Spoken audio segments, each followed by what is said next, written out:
दोस्तों जय भीम भाइयों बहनों, आप सभी का हमारे YouTube चैनल अम्बेडकरवादी एवं प्रकृति प्रेमी ऑफिशियल चैनल में हार्दिक स्वागत एवं अभिनंदन है। मैं हूं पंकज अम्बेडकर। दोस्तों जैसा कि आप सभी लोग जानते हैं कि हमारा काम है बाबा साहब के मिशन को, महात्मा ज्योतिबा फुले के मिशन को, सावित्रीबाई फुले के मिशन को, पेरियार जी के मिशन को, ललई सिंह यादव जी के मिशन को डोर टू डोर पहुंचाना। आज हम आपके लिए लेकर आए हैं महात्मा ज्योतिबा फुले द्वारा लिखी हुई पुस्तक गुलामगिरी का पाठ 6, जिसका शीर्षक है बलिराजा ज्योतिबा मराठे खंडोबा महामुभा, 9 खंडों का न्यायी, भैरोबा, 7 आश्रय, डेरा डालना, रविवार को पवित्र मानना, वामन, श्राद्ध करना, विंध्यावली घट रखना, बलिराजा की मौत, सती होना, अपराधी लोग, सिलंगड़, भारत का बलिराजा बनाना, दूसरे बलिराजा के आने की कामना, बाणासुर, पूजागरी, बामन की मौत, उपाध्याय होली,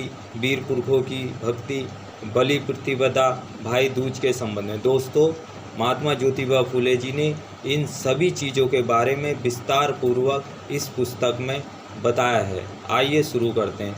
धोड़ीराव फिर बलिराजा ने क्या किया। ज्योतिराव बलिराजा ने अपने राज्य के करीब करीब सभी सरदारों की ओर और पड़ोसी सभी क्षेत्रपतियों की ओर तुरंत ऊँट पर संदेशवाहक भेज दिए। वह इस तरह की चेतावनी दी कि उन सभी लोगों ने अन्य किसी भी तरह की दलील न देते हुए अपनी सारी फौज लेकर मदद के लिए आना चाहिए। धोड़ीराव इस देश का इतना बड़ा प्रदेश बलि के अधिकार में था। ज्योतिराव इस प्रदेश में कई प्रदेश बलिराजा के अधिकार में थे। ऐसा भी कहा जाता है कि इसके अलावा सिंघलद्वीप आदि पड़ोस के कई प्रदेश इनके अधिकार में थे। चूँकि वहाँ बलि नाम का एक द्वीप भी है, इस प्रदेश के दक्षिण में कोल्हापुर की पश्चिम दिशा में बलि के अधिकार में कोंकण और मावला प्रदेश के कुछ क्षेत्र थे। वहाँ ज्योतिबा नाम का मुखिया था। उसके रहने का मुख्य स्थान कोल्हापुर के उत्तर में रत्नागिरी नाम का पहाड़ था, वहीं उसका स्थान था। उसी प्रकार दक्षिण में बलि के अधिकार में दूसरा और एक प्रदेश था, उसको महाराष्ट्र कहा जाता था। वहाँ के सभी मूल क्षेत्रवासियों को महाराष्ट्री कहा जाता था। बाद में उसी का अपभ्रंश हो गया मराठे। यह महाराष्ट्र प्रदेश बहुत बड़ा होने से बलिराजा ने उस प्रदेश को 9 क्षेत्रों में बांट दिया था। इसी के कारण उस हर खंड के मुखिया का नाम खंडोबा हो गया था। इस तरह का उल्लेख मिलता है। हर खंड के मुखिया की योग्यता के अनुसार उनके हाथ के नीचे कहीं एक तो कहीं 2 प्रधान रहते थे। उसी प्रकार हर एक खंडोबा के हाथ के नीचे बहुत मल पहलवान थे, इसलिए उनको मल्लुखान कहते हैं। उन 9 में जैजोरी का खंडोबा एक था। यह खंडोबा नाम का मुखिया अपने पास पड़ोस के क्षेत्रपतियों के अधिकार में रहने वाले मल्लों को ठीक करके उन्हें अपने नियंत्रण में रखता था, इसलिए उसका दूसरा नाम मल्लरी पड़ गया था। मल्हारी इसी का अपभ्रंश है। उसकी यह विशेषता थी कि वह धर्म के अनुसार लड़ता था। उसने कभी भी किसी पीठ दिखाकर भागने वाले शत्रु पर वार नहीं किया, इसलिए उसका नाम मारतोंड पड़ गया था, जिसका अपभ्रंश मारतंड हो गया। उसी प्रकार वह दीन लोगों का दाता था। उसको गाने का बड़ा शौक था। उसके द्वारा स्थापित या उसके नाम पर प्रसिद्ध मल्हार राग है।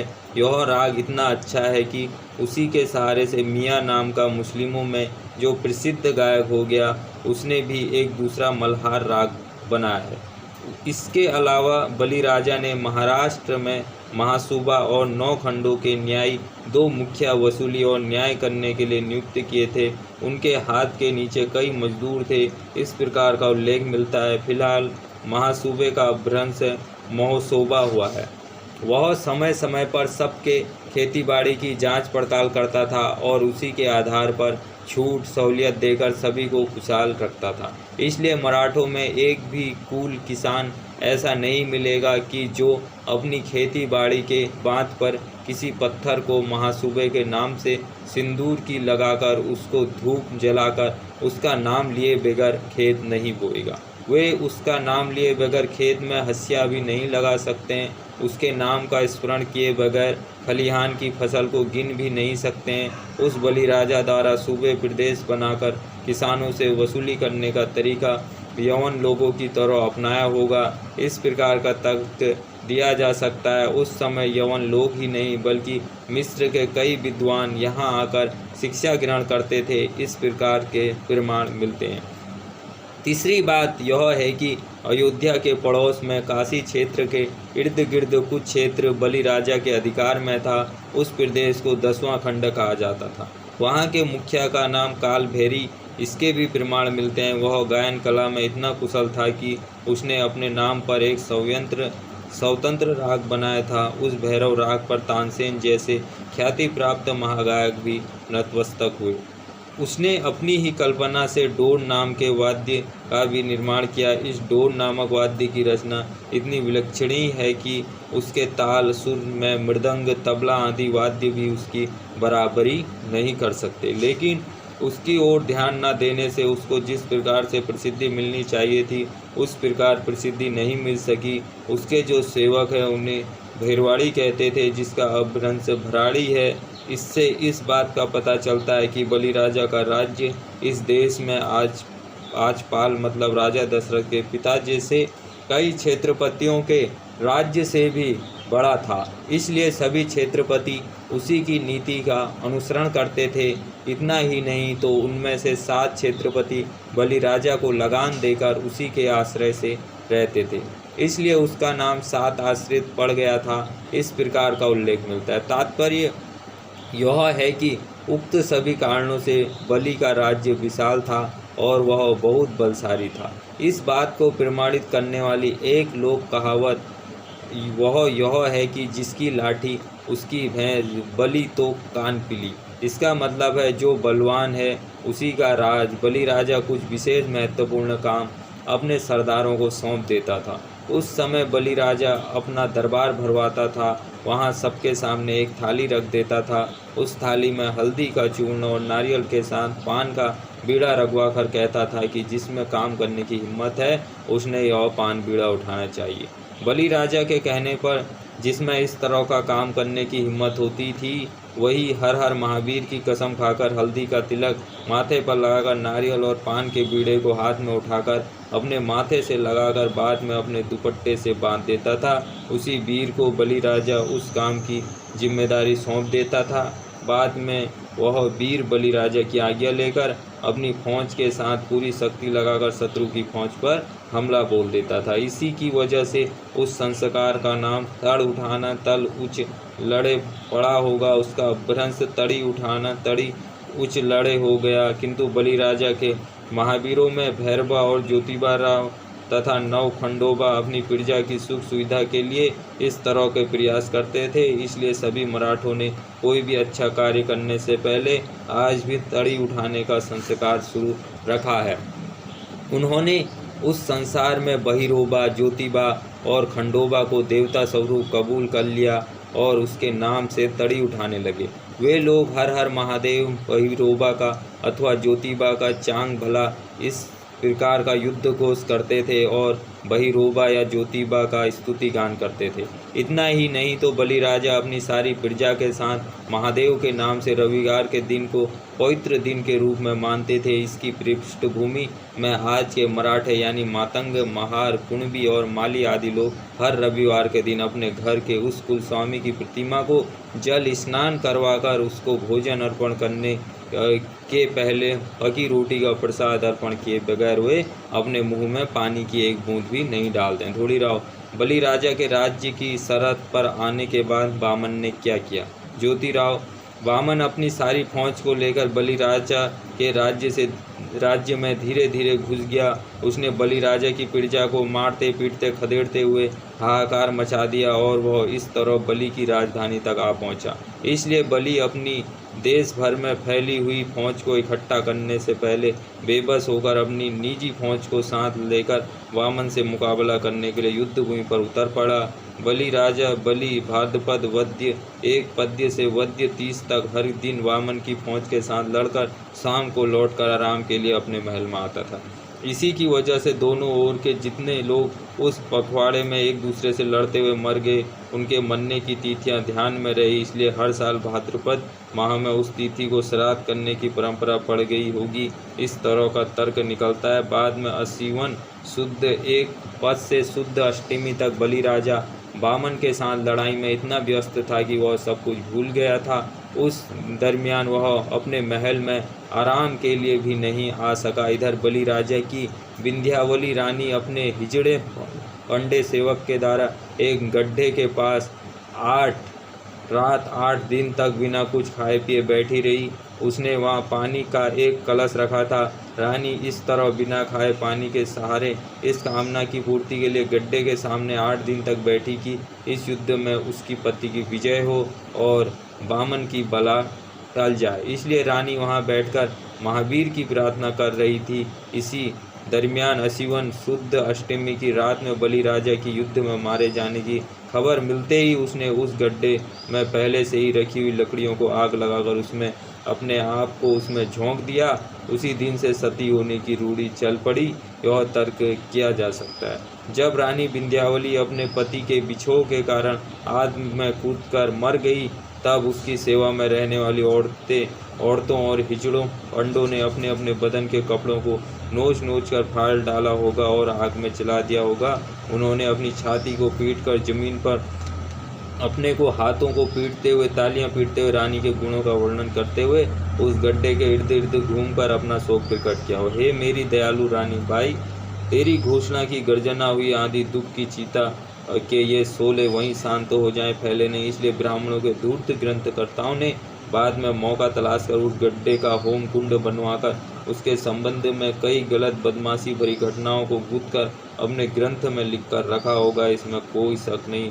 उधर बलिराजा युद्ध भूमि पर मरने के बाद बाणासुर ने पूरे एक दिन हर तरह की मुसीबतों का मुकाबला करते हुए वामन की फौज से युद्ध किया। बाद में बाणासुर अश्वनी अशुद्ध नवमी की रात में अपनी फौज लेकर भाग गया।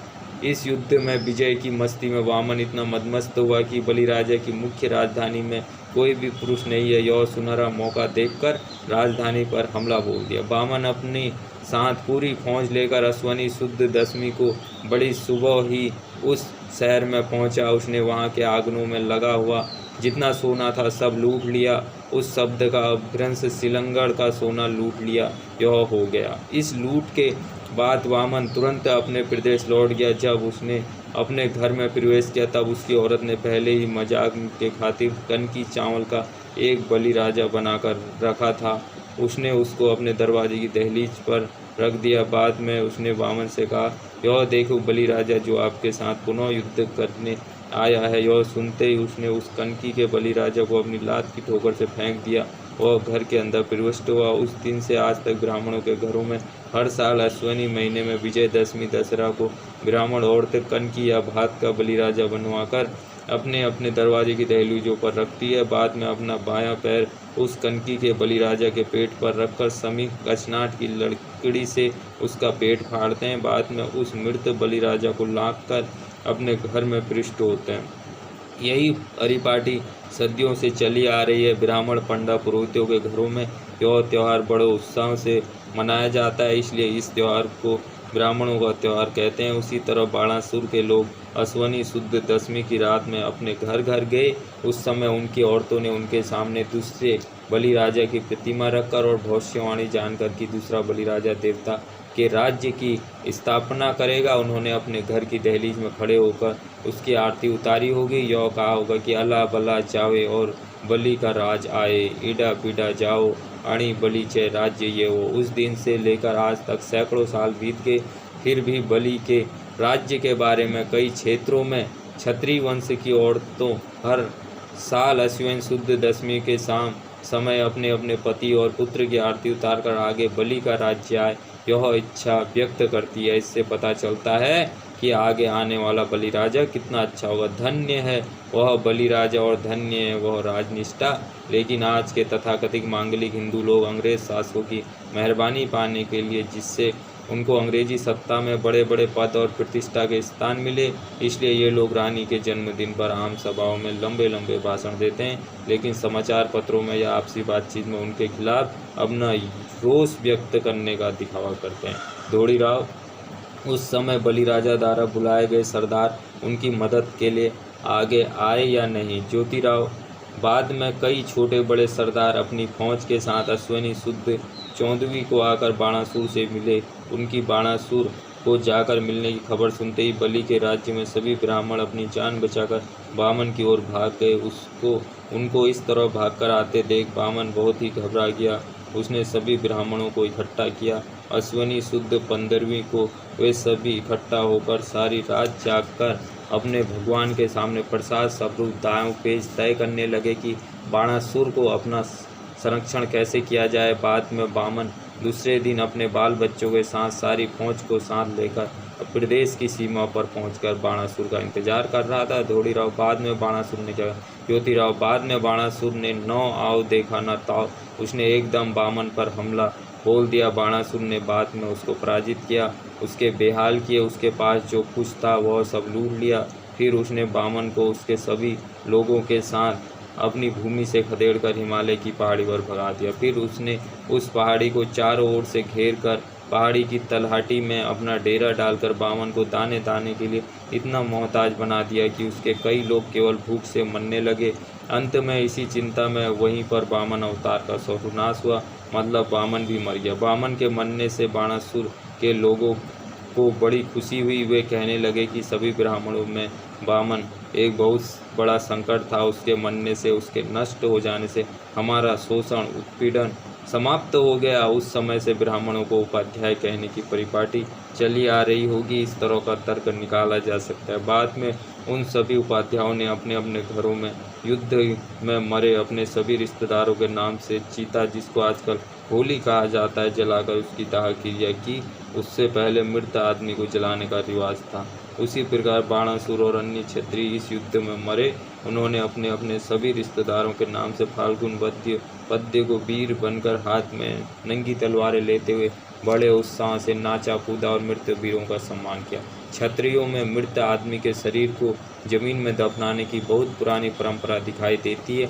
अंत में बाणासुर ने उस उपाध्याय के रक्षण के लिए कुछ लोगों को वहां रखा, से सभी को अपने साथ लेकर अपनी राजधानी में पहुंचा। बाणासुर के मुख्य राजधानी में पहुंचने के बाद जो खुशी हुई उसका वर्णन करने से ग्रंथ का विस्तार होगा। इस डर से यहाँ मैं उस घटना का संक्षिप्त इतिहास दे रहा हूँ। बाणासुर ने अपनी सारी जायदाद की गिनती करके अश्वनी वद्य त्रयोदशी को उसकी पूजा की। फिर उसने वद्य चतुर्दशी को और वद्य 30 को अपने सभी सरदारों को बढ़िया बढ़िया खाना खिलाया।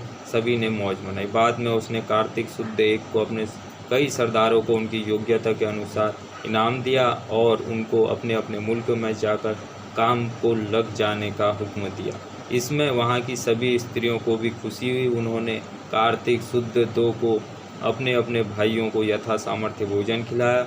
उन्होंने उनको भोजन खिलाकर उनका पूरी तरह समाधान किया। बाद में उन्होंने उनकी आरती उतारी और कहा कि अला बला जावे और बलि का राज आवे, इडा पिडा जाओ आणी बलिचे राज्य ये वो। इस तरह आने वाले बलि भाई दूज के दिन क्षत्रिय लड़कियां अपने अपने भाइयों को बलि के स्मरण के बगैर दूसरा आशीर्वाद नहीं देती, लेकिन उपाध्याय कुल में इस तरह का स्मरण दिलाने का रिवाज नहीं है। धोड़ीराव लेकिन बलि राजा को पाताल में गाड़ने के लिए आदि नारायण ने वामन अवतार लिया। उस वामन ने भिखारी का रूप धारण लिया और बलि राजा को अपने छल कपट से फंसाया। उसने बलि राजा से 3 कदम धरती का दान मांगा। बलि राजा ने अपने भोले भालेपन में उसको दान देने का वचन दिया। दान का वचन मिलने के बाद उसने भिखारी का रूप त्याग दिया और इतना विशाल आदमी बन गया कि उसने सारी धरती और आकाश को अपने 2 कदमों में घेर लिया। बाद में उसने बलि राजा से पूछा कि अब मैंने तीसरा कदम कहाँ रखना है। उसका यह विशालकाय रूप देखकर बलि राजा बेबस हुआ। उसने उस बामन को यह जवाब दिया कि अब तू अपना तीसरा पाँव मेरे सिर पर रख दे। बलि राजा का यह कहना सुनते उस धूर्त ने अपना तीसरा पाँव बलि राजा के सिर पर रख दिया।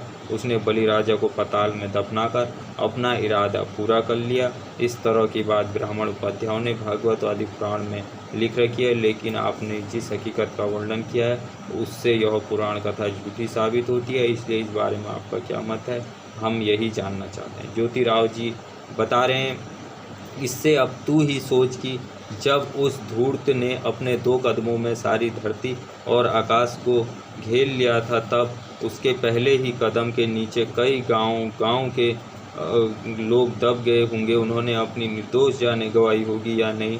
दूसरी बात यह कि उस धूर्त ने जब अपना कदम आकाश में रखा, उस समय आकाश में सितारों की बहुत भीड़ होने से कई सितारे एक दूसरे से टकरा गए होंगे या नहीं। तीसरी बात यह कि उस धूर्त ने अपने दूसरे कदम में यदि सारे आकाश को हड़प लिया होगा, तब उसने कमर के ऊपर के शरीर का हिस्सा कहाँ रखा होगा। उस आदमी का दूसरा कदम उसकी बड़ी नाभि तक ऊपर आकाश में पहुंच सकता है, उससे ऊपर नहीं। इससे इस धूर्त के कमर से ऊपर माथे तक आकाश शेष बचा होगा। वो तब उसने अपने ही माथे पर अपना तीसरा कदम रखना चाहिए था, अपना इरादा पूरा करना चाहिए था, लेकिन उससे अपना इरादा पूरा करने की बात अलग रख दी और उसने केवल छल कपट से अपना तीसरा कदम बलि राजा के माथे पर रख दिया और उसको पाताल में दफना दिया। उसकी इस नीति को क्या कहना चाहिए? धोड़ीराव, क्या सचमुच में वह धूर्त आदि नारायण का अवतार है या नहीं? उसने इस तरह सरेआम दगाबाजी कैसे की? जो लोग ऐसे धूर्त दुष्ट आदमी को आदि नारायण का अवतार मानते हैं, उन इतिहासकारों की छीछी करते हुए हम उनका निषेध करते हैं। कारण उन्हीं के लेखों से वामन छली, धोखेबाज, विनाशकारी और हरामखोर साबित होता है। इसने अपने दाता को ही, जिसने इस पर उपकार किया था, दया दिखाई थी, उसी को पाताल में दबोच लिया था। ज्योतिराव, चौथी बात यह है कि उस धूर्त का सिर जब आकाश को पार करके स्वर्ण में गया होगा, स्वर्ग में गया होगा, तब उसको वहाँ से बड़े जोर से चिल्लाते हुए बलि को पूछना पड़ा होगा कि अब मेरा तीसरा कदम कहाँ रखूँ, अपना इरादा तथा आपके इरादे को पूरा करूँ, क्योंकि आकाश में उस धूर्त का मुँह और पृथ्वी का पर बलि राजा, इसमें अनगिनत कोसों दूर का फासला रहा ही होगा। आश्चर्य की बात यह है कि रशियन, फ्रेंच, अंग्रेज और अमरीकी आदि लोगों में से किसी एक को भी उसके संवाद का एक शब्द सुनाई नहीं गया। यह कैसी अजीब बात है। उसी प्रकार धरती के मानव बलि राजा ने उस वामन नाम के धूर्त को उत्तर दिया, तू अपना तीसरा कदम मेरे माथे पर रख दे। फिर यह बात उसने कैसे सुनी होगी, यह भी बड़े आश्चर्य होते। बलि राजा उसके जैसा धोखेबाज आदमी बना नहीं था। पांचवी बात है, उस धूर्त के बोझ से धरती की कुछ भी हानि नहीं हुई। यह भी कितने आश्चर्य की बात समझनी चाहिए। धोड़ीराव, यदि धरती की हानि हुई होती तब हमने यह दिन कहाँ से देखे होते? उस धूर्त ने क्या खाकर अपनी जान बचाई होगी? फिर जब वह धूर्त मर गया होगा, तब उसकी उस विशाल लाश को शमशान में ले जाने के लिए कंधा देने वाले 4 लोग कहाँ से मिले होंगे? शायद यदि उसको उसी जगह पर जहाँ वह मर गया होगा वहीं जलाया गया होगा, यह कहा जाए, तब उसकी जलाने के लिए पर्याप्त लकड़ियाँ या कंडी कहाँ से मिली होगी? यदि उस तरह की विशालकाय लाश को जलाने के लिए पर्याप्त लकड़ियाँ नहीं मिली होगी, तब उसको वहीं के कुत्ते सियारों ने नोच कर खा लिया होगा और उसका हलवा पस्त किया होगा या नहीं? तात्पर्य, भागवत आदि सभी पुराण ग्रंथों में यदि उस उक्त प्रकार की शंका का समाधान नहीं मिलता, तब इसका मतलब स्पष्ट है। उपाध्यायों ने बाद में समय देखकर सभी पुराण कथाओं से इस तरह के ग्रंथों की रचना की होगी, यही सिद्ध होता है। ज्योतिराव, आप उस भागवत पुराण को एक बार पढ़ लो, फिर तुमको भी भागवत पुराण से हिसाब नीति ज़्यादा अच्छी लगेगी। दोस्तों, हमारे महात्मा ज्योतिबा फूले, कबीरदास जी और रविदास जी इतने ज़्यादा विद्वान थे, उन्होंने कई सालों पहले ही बता दिया था कि कैसे बहुजन समाज के राजाओं को छल कपट से इन मनुवादियों ने लूटा और हमारा बहुजन समाज आज भी इन मनुवाद को ढो रहा है। दोस्तों, हमारी वीडियो को ज़्यादा से ज़्यादा शेयर करें, जिससे हम ज़्यादा से ज़्यादा लोगों तक पहुंच पाएँ और बाबा साहब के सपनों का भारत बन पाए, ज्योतिबा फूले जी का मिशन घर घर तक पहुंच पाए। जय भीम, जय भारत, नमो बुद्धाय मेरे प्यारे मित्रों।